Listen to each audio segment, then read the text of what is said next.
Hello friends! Welcome back again to Digital Era. Sa video na ito ay i-share ko sa inyo kung paano maglagay ng send message button sa post sa ating Facebook page. Pero bago ang lahat, huwag po sana natin kalimutang suportahan ang aking channel sa pamamagitan ng pag-subscribe and also hit the notification bell for you to be updated on my next video. So without further ado, let's get started. First, open natin yung ating Facebook account. Alright, once na na-open na natin yung ating Facebook account, tap natin sa ating profile picture on the upper right corner. And then, makikita natin dito yung mga Facebook page na minamanage natin. So, punta tayo sa page na kung saan ay gusto nating mag-post. So, open ko lang tong page ko na Pure Barley Essentials. Guys, huwag nyo rin sanang kalimutang i-visit at mag-follow sa aking page na Pure Barley Essentials.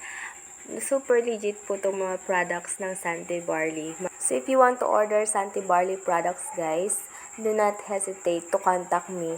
Yung information po is nandito po sa aking Facebook page. So, ayun, mag-go back na tayo sa ating topic, which is kung paano maglagay ng send message button sa ating Facebook post.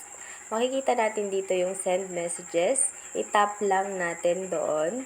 Okay? And then, pwedeng mauna yung post or pwede namang mauna yung image. Since nandito na tayo, uunahin ko na yung image. Madidirect tayo sa ating gallery. Mamili lang tayo doon ng gusto nating i-post.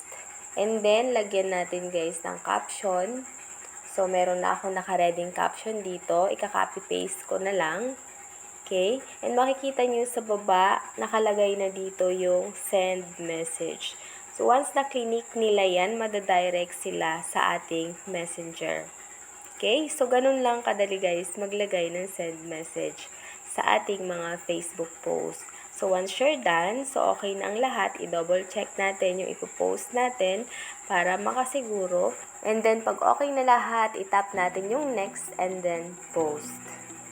Alright guys, ganun lang kadali. Super easy. Alright guys, that's all for now and thank you so much for watching. If you have any other questions, suggestions, recommendations regarding this video, feel free to send me a message down below and I will get back to you as soon as possible. Thank you so much. Maraming salamat. Agyamanap. See you on my next vlog.